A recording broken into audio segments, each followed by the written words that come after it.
Hello friends, welcome back to another lecture. And in this lecture we are going to simply continue with executive. Okay, हमने federal structure union executive के सभी branches complete कर लिए थे. State जो executive है उसके भी सभी पोस्ट जो है कंप्लीट कर ली थी. बस COM अब रहता है, उसे हम देखने वाले हैं दोनों लेवल पे, यूनियन एग्जीक्यूटिव के लेवल पे भी और स्टेट एग्जीक्यूटिव के लेवल पे भी, दोनों को कंपेयर करेंगे. ऑलराइट, चलो स्टार्ट करते हैं फिर. सेंट्रल काउंसिल ऑफ मिनिस्टर्स के बारे में पहले हम देखते हैं. Central council of ministers is headed by the PM and it is the real executive authority. ये हम ऑलरेडी बहुत बार देख चुके हैं कि real executive authority is COM headed by the PM. Article 74 के अंदर गिवन है a COM headed by the prime minister to aid and advise the president. जो काउंसिल ऑफ मिनिस्टर होगी जिसे हेड करेंगे हमारे प्राइम मिनिस्टर, उसका काम होगा एड एंड एडवाइस करना प्रेसिडेंट को. ठीक है, और वो एड एंड एडवाइस बाध्य होगी प्रेसिडेंट पे. ठीक है, उन्हें मानना ही मानना है वो aid and advise. President can tell council of ministers to reconsider the advice, और ये प्रेसिडेंट उन्हें रिकन्सिडर करने के लिए भी बोल सकते हैं एडवाइस को. The advice tender by minister shall not be inquired into any court. और जो एडवाइस दी जाएगी काउंसिल ऑफ मिनिस्टर्स के द्वारा उसे किसी भी कोर्ट में इंक्वायर नहीं किया जा सकता है. आर्टिकल 75 बात करता है other provisions as to ministers. Ministers से रिलेटेड जो बाकी प्रोविजंस हैं वो सारे आर्टिकल 75 के अंदर गिवन है. जैसे PM shall be appointed by the president and other ministers on advice of the prime minister. ये हम ऑलरेडी देख चुके हैं जब हमने प्राइम मिनिस्टर किया था. प्राइम मिनिस्टर वाले लेक्चर में we have already covered it. President को अपॉइंट करते हैं, प्राइम मिनिस्टर को अपॉइंट करते हैं प्रेसिडेंट, और प्राइम मिनिस्टर की जो रिकमेंडेशंस होती हैं उन्हीं नेम्स में से प्रेसिडेंट चुनते हैं बाकी के मिनिस्टर्स को. ठीक है. Total number of ministers in the COM including prime minister. ठीक है, ये बहुत इंपॉर्टेंट फैक्ट है. ठीक है, मैं स्टार मार्क कर रहा हूँ यहाँ पे, including prime minister shall not exceed 15% of the total strength of Lok Sabha. ठीक है, तो जो टोटल नंबर ऑफ मिनिस्टर्स, जो काउंसिल ऑफ मिनिस्टर्स के मेंबर होंगे, उनकी जो संख्या होगी वो 15% of total strength of Lok Sabha की स्ट्रेंथ से 15% से एक्सीड नहीं करेगी. ठीक है, और ये सेम होता है स्टेट काउंसिल ऑफ मिनिस्टर्स में भी. ठीक है, वहाँ पे भी 15% ही होता है, तो याद करने में आसानी रहेगी. दोनों ही जगह 15% है. यहाँ पे इस सेंट्रल काउंसिल ऑफ मिनिस्टर्स में 15% of Lok Sabha, state council of ministers में 15% ऑफ स्टेट लेजिस्लेटिव असेंबली यानी कि Vidhan Sabha. A member of either house of parliament if disqualified on the ground of defection shall also be disqualified to be appointed as a minister. मतलब अगर किसी member को disqualify कर दिया जाता है डिफेक्शन के ग्राउंड पे, और डिफेक्शन हम ऑलरेडी कवर कर चुके हैं जब हमने शेड्यूल्स किया था. ठीक है, ये 10th शेड्यूल में आता है और इसे 52nd कॉन्स्टिट्यूशनल अमेंडमेंट एक्ट के थ्रू ऐड किया गया था हमारे कॉन्स्टिट्यूशन में. ठीक है, तो अगर किसी मेंबर ऑफ पार्लियामेंट को डिस्क्वालीफाई किया जाता है डिफेक्शन के ग्राउंड पे, तो वो डिस्क्वालीफाई हो जाते हैं, फिर वो मिनिस्टर भी नहीं अपॉइंट किया जा सकता है उनको. ऑलराइट, ये ऐड किया गया था 91st कॉन्स्टिट्यूशनल अमेंडमेंट एक्ट के थ्रू. अगर किसी भी मेंबर ऑफ पार्लियामेंट को डिस्क्वालीफाई किया जाता है डिफेक्शन के ग्राउंड पे, तो उन्हें मिनिस्टर भी अपॉइंट नहीं किया जा सकता है. और अगर मिनिस्टर अपॉइंट नहीं किया जा सकता है तो वो काउंसिल ऑफ मिनिस्टर्स के अंडर भी नहीं आ सकते हैं. ये ऑब्वियस है बिल्कुल. Ministers shall hold office during the pleasure of the president. जो मिनिस्टर होंगे वो होल्ड करेंगे office during the pleasure of the president, और वो कलेक्टिवली रिस्पॉन्सिबल होंगे लोकसभा के. ठीक है, अगर मैं आपको बोलूँ कि एक फंडामेंटल प्रिंसिपल क्या होगा पार्लियामेंट्री गवर्नमेंट का, तो यही होगा. पार्लियामेंट्री गवर्नमेंट का फंडामेंटल प्रिंसिपल होता है कि कलेक्टिव के वहाँ की जो काउंसिल ऑफ मिनिस्टर्स होते हैं वो कलेक्टिवली रिस्पॉन्सिबल होते हैं लोकसभा के लिए. ठीक है, ये आपको याद रखना है. ये फंडामेंटल प्रिंसिपल है पार्लियामेंट्री गवर्नमेंट का. Oath of office and secretary to a minister. President इनकी ओथ दिलवाते हैं. ठीक है. A minister not a member of either house for any period of 6 months shall cease to be a minister. अगर कोई भी मेंबर ऑफ पार्लियामेंट है वो 6 महीने तक किसी भी मेंबर का, किसी भी हाउस का मेंबर नहीं है, तो वो मिनिस्टर भी नहीं होंगे 6 महीने के बाद, ठीक है। उन्हें अपनी मिनिस्टर के पद से भी इस्तीफा देना पड़ेगा। सैलरी अलाउंसेस पार्लियामेंट ही डिफाइन करती है। आर्टिकल 77 के अंदर क्या गिवन है regarding council of minister, all executive action of the government in the name of the president. ये हम ऑलरेडी आई थिंक काफ़ी बार देख चुके हैं कि एग्जीक्यूटिव एक्शन जो हो गए गवर्नमेंट के वो प्रेसिडेंट के नाम पे ही लिए जाएंगे। President shell make rules for the more convenient transaction of the business of government of India and for the allocation among ministers of the said business. Article 78 duties of PM के बारे में बात करता है। आर्टिकल 88 बात करते हैं rights of ministers as respects to the house. Every minister have the right to speak and take part in the proceedings of either house. जितने भी मिनिस्टर्स होते हैं उनके पास राइट होता है, राइट टू स्पीक, ठीक है, और वो हिस्सा ले सकते हैं किसी भी प्रोसीडिंग में दोनों हाउसेस की, ऑलराइट, या फिर जॉइंट सिटिंग में, या फिर किसी भी कमेटी में पार्लियामेंट की। But he shall not be entitled to vote, but वो वोट नहीं कर सकते हैं, ऑलराइट, ये आपको याद रखना है। ये कुछ राइट्स हैं जो मिनिस्टर्स को गिवन है। Nature of advice of ministers, जो नेचर होगी, मतलब जो एडवाइस का नेचर क्या होगा, ये हम ऑलरेडी कई बार देख चुके हैं कि जो मिनिस्टर्स की एडवाइस का जो नेचर होगा वो बाध्य होगा, बाइंडिंग होगा प्रेसिडेंट पे। जो भी वो एडवाइस करेंगे वो प्रेसिडेंट को मानना ही पड़ेगा। और ये 42nd and 44th constitution amendment act के बाद ऐड किया गया था। और जो उनकी एडवाइस होगी उन्हें इंक्वायर भी नहीं किया जा सकता है किसी भी कोर्ट में।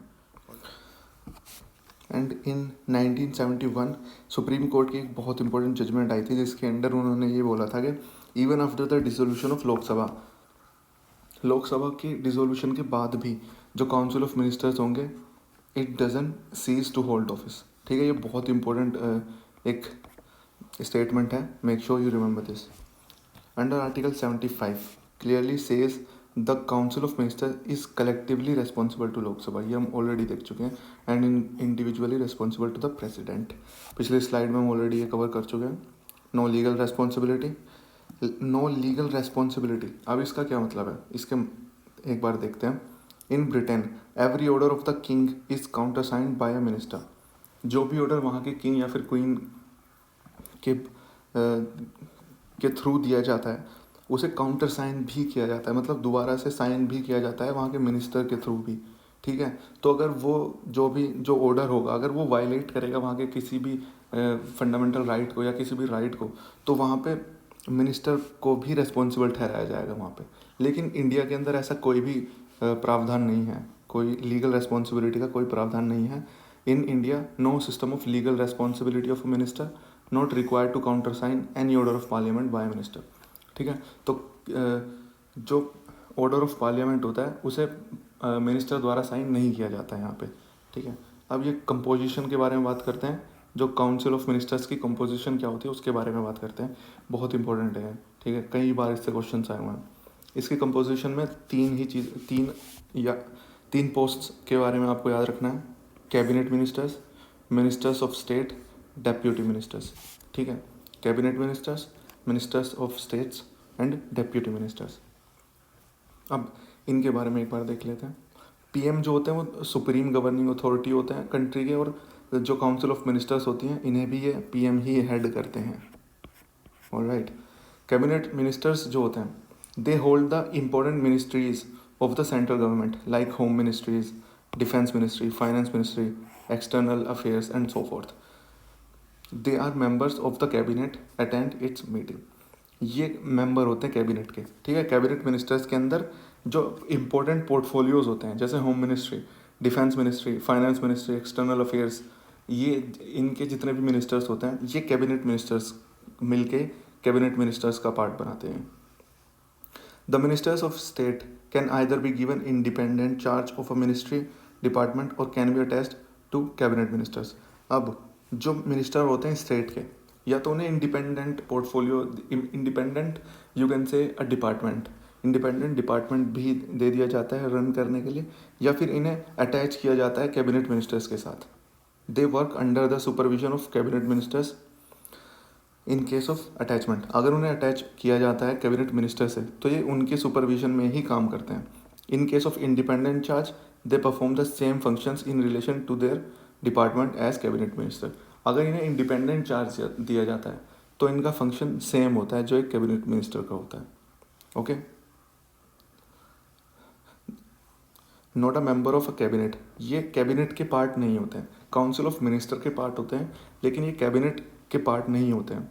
ठीक है, आपको ये ज़रूर याद रखना ही रखना है। ठीक है, आपने कई बार सुना होगा कि जितने भी इंपॉर्टेंट डिसीजंस होते हैं वो कैबिनेट के थ्रू ही लिए जाते हैं। आपने कई बार सुना होगा कि कैबिनेट मीटिंग चल रही है किसी अहम मुद्दे पे।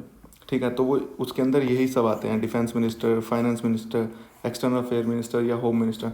ठीक है, ये सब मिलके ही कैबिनेट बनाते हैं। उसके अंदर मिनिस्टर ऑफ स्टेट नहीं होते हैं, ये आपको याद रखना है।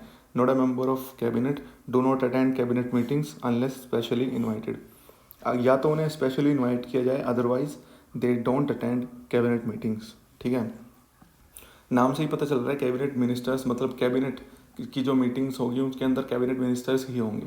और काउंसिल ऑफ मिनिस्टर्स के अंदर cabinet minister, minister of state, deputy minister, ये सब होते हैं। अब डेप्यूटी मिनिस्टर्स क्या कौन होते हैं? They are given independent charges. Independent charge उन्हें नहीं दिए जाते हैं, उन्हें अटैच किया जाता है या तो कैबिनेट मिनिस्टर के साथ या फिर मिनिस्टर ऑफ स्टेट के साथ टू असिस्ट देम। ठीक है, not a member of cabinet and do not attend cabinet meetings. ये भी सिंपल सी बात है। ठीक है, एक बार रिवाइज कर लेते हैं। कैबिनेट मिनिस्टर्स में हमने देखा कैबिनेट की जो मीटिंग होती है उसमें कैबिनेट मिनिस्टर्स ही होते हैं और इनके पास इंपॉर्टेंट जो डिपार्टमेंट्स होते हैं उनके हेड होते हैं।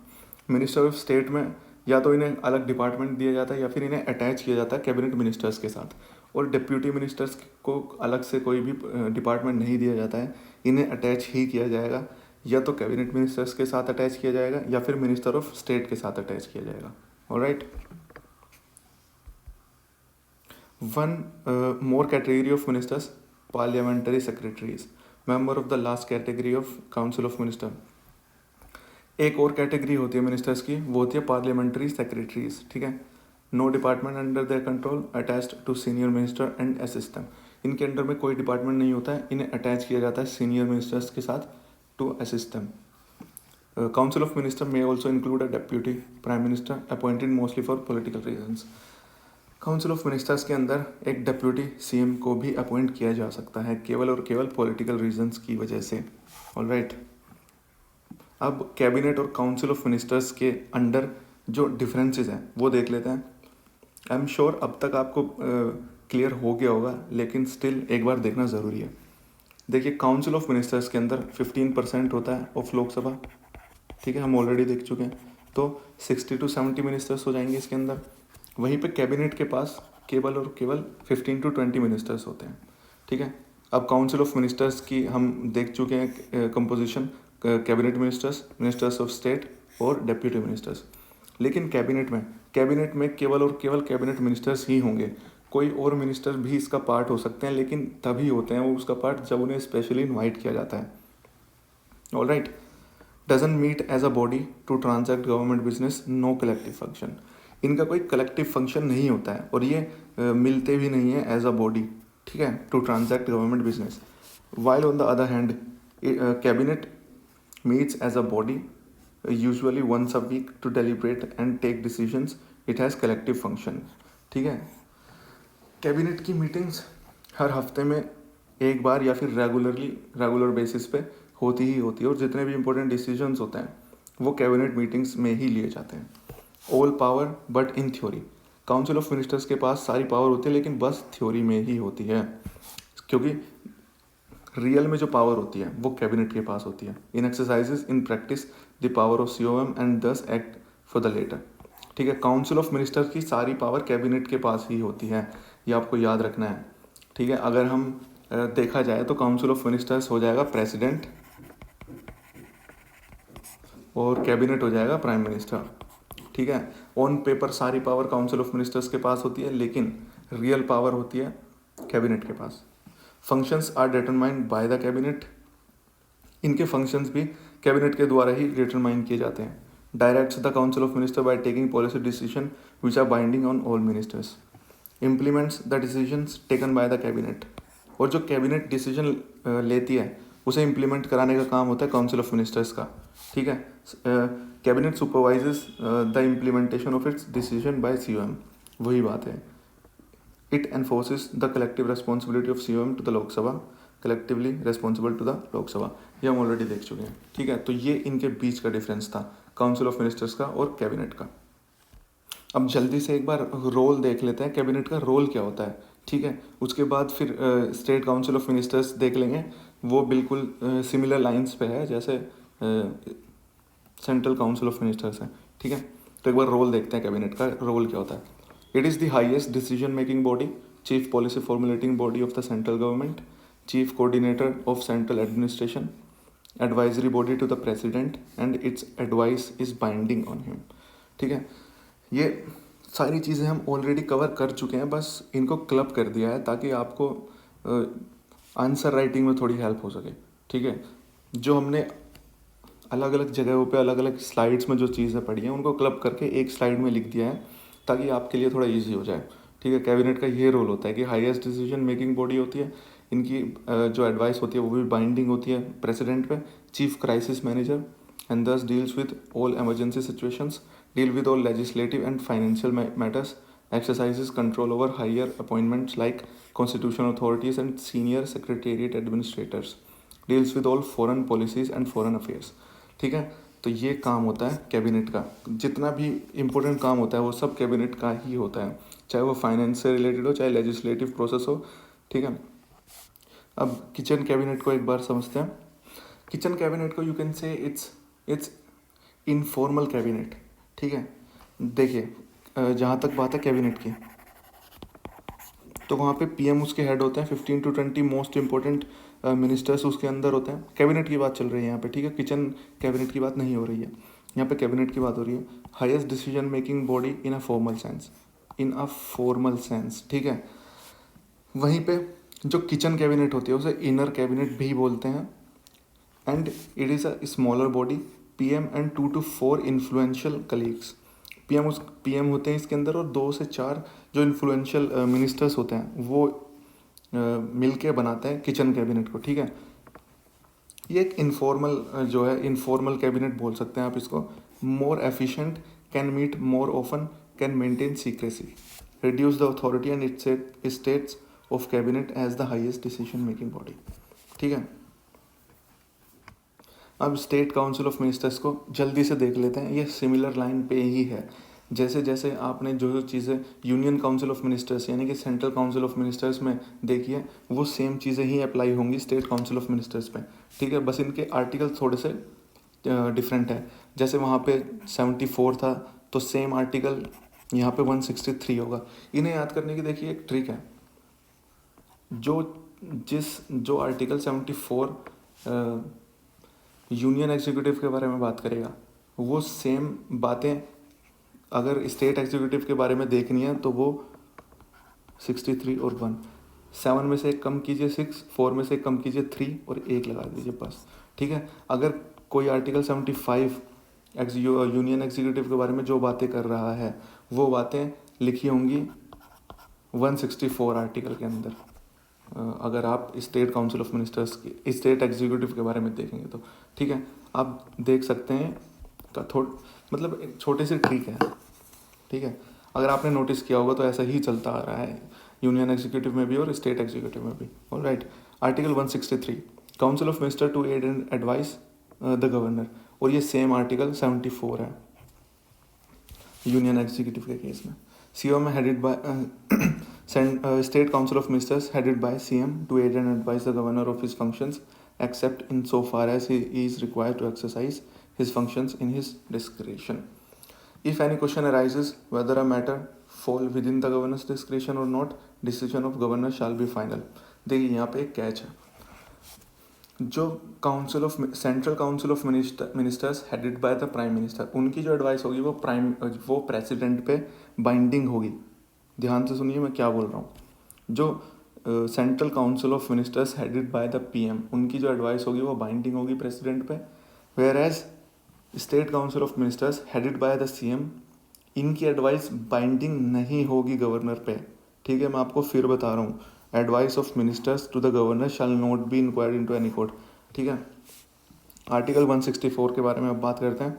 Total members of COM including CM can't be more than 15% of the total strength of legislative assembly, Vidhan Sabha. ठीक है, 15% मैं आपको ऑलरेडी बता चुका हूँ। But it shouldn't be less than 12 including CM, और 12 से कम भी नहीं होनी चाहिए। ठीक है, और 15% से ज़्यादा भी नहीं होनी चाहिए, ये आपको याद रखना है। और ये ऐड किया गया था 91st कॉन्स्टिट्यूशनल अमेंडमेंट एक्ट से। मेंबर अगर डिफेक्शन के लॉ पे, डिफेक्शन के ग्राउंड पे किसी को डिस्क्वालीफाई किया जाएगा तो वो स्टेट काउंसिल ऑफ, तो मतलब वो मिनिस्टर भी नहीं बन पाएंगे। ठीक है, जो मिनिस्टर होते हैं वो प्लेजर ऑफ गवर्नर के उस पर काम करते हैं और कलेक्टिवली रेस्पॉन्सिबल होते हैं विधानसभा के। जो ओथ होती है वो गवर्नर के सामने ली जाती है। जो मिनिस्टर होंगे, not a member of the state legislature for 6 months cease to be a minister. अगर 6 महीने तक किसी भी या तो स्टेट लेजिस्लेटिव असेंबली या फिर स्टेट लेजिस्लेटिव काउंसिल, अगर दोनों में से किसी के भी वो मेंबर नहीं है 6 महीने तक कोई मिनिस्टर, तो वो फिर मिनिस्टर नहीं रहेंगे 6 महीने के बाद। Then he cease to be a minister. Alright, salary allowances state legislature define करेंगे। Article 177, rights of ministers as respect to the houses. Every minister shall have the right to speak and take part in the proceeding of the assembly and any committee of state legislature of which he may be named a member, but he shall not entitled to vote। ठीक है, ये हम उसमें भी देख चुके हैं, बिल्कुल सिमिलर लाइन पे ही है कि वो पार्ट भी होंगे, किसी भी हाउस के प्रोसीडिंग का भी पार्ट हो सकते हैं और किसी कमेटी का भी पार्ट हो सकते हैं, लेकिन वो वोट नहीं दे सकते हैं। ठीक है, COM is collectively responsible to Vidhan Sabha. Ministers are individually responsible to governor. Order of the governor for a public act should not be countersigned by a minister। ये हम ऑलरेडी देख चुके हैं। सेंट्रल काउंसिल ऑफ मिनिस्टर्स में भी ये same है। Composition बिल्कुल सेम है। Cabinet ministers, ministers of state, deputy ministers. Cabinet ministers हम देख चुके हैं, होम मिनिस्टर होते हैं, एजुकेशन, फाइनेंस, एग्रीकल्चर, जितने भी इंपॉर्टेंट जो पोर्टफोलियो संभालते हैं वो सब कैबिनेट मिनिस्टर्स होते हैं और उन्हीं से मिलकर कैबिनेट बनती है। मिनिस्टर्स ऑफ स्टेट, अगर उन्हें कोई अलग से डिपार्टमेंट दिया जाता है या फिर उन्हें कैबिनेट मिनिस्टर्स के साथ अटैच किया जाता है। और जो डेप्यूटी मिनिस्टर होते हैं उन्हें अलग से कोई भी डिपार्टमेंट नहीं दिया जाता, उन्हें अटैच किया जाता है या तो कैबिनेट मिनिस्टर्स के साथ या फिर मिनिस्टर्स ऑफ स्टेट के साथ। ठीक है, तो ये कंपोजिशन है स्टेट काउंसिल ऑफ मिनिस्टर्स की, जो कि बिल्कुल सिमिलर है सेंट्रल काउंसिल ऑफ मिनिस्टर्स के। ठीक है, सीएम में also include a deputy CM for political purposes. अब जो कैबिनेट होगी वो highest decision making authority in state, chief policy formulating body of the government, supreme executive authority of the state government, chief coordinator of the state administration, advisory body of the governor, chief crisis manager and thus deals with all emergencies situations. Basically जो काम cabinet centre में करती है वही काम state में कर रही है स्टेट की कैबिनेट। ठीक है, it deals with all major legislative and financial matters, exercises control over higher appointments like constitutional authorities and senior secretariat administrators। अब जो कैबिनेट कमिटीज़ होती हैं, cabinet work through various committees called cabinet committees. ये हम parliament के अंदर भी study करने वाले हैं, लेकिन अब यहाँ पे आ गया तो इसे यहाँ पे भी देख लेते हैं एक बार। कैबिनेट कमिटीज़ के जो वर्क होता है उसको बांटने के लिए कैबिनेट कमिटीज़ बनाई जाती हैं। ठीक है, 2 टाइप की होती हैं, standing and ad hoc. Standing जो होती हैं वो परमानेंट होती हैं, एड हॉक जो होती हैं वो टेम्परेरी नेचर की होती हैं, किसी पर्टिकुलर काम के लिए उन्हें बनाया जाता है। जब वो काम पूरा हो जाता है then this committee cease to operate. ठीक है, setup by chief minister according to the requirement of the situation. ठीक है, हम जैसा कि मैंने बताया कैबिनेट कमिटीज़ को हम पार्लियामेंट के बाद भी अच्छे से स्टडी करने वाले हैं। ठीक है, तो ये थे state council of ministers and central council of ministers. I hope आपको अच्छे से समझ आ गया इन दोनों के बीच का डिफरेंस भी और इन दोनों के बीच की सिमिलैरिटीज़ भी। ठीक है, चलिए फिर, thank you very much for watching it. अगर आपको वीडियोस पसंद आ रही हैं तो do like them, do share them with your friends and do subscribe to our channel. Thank you very much guys.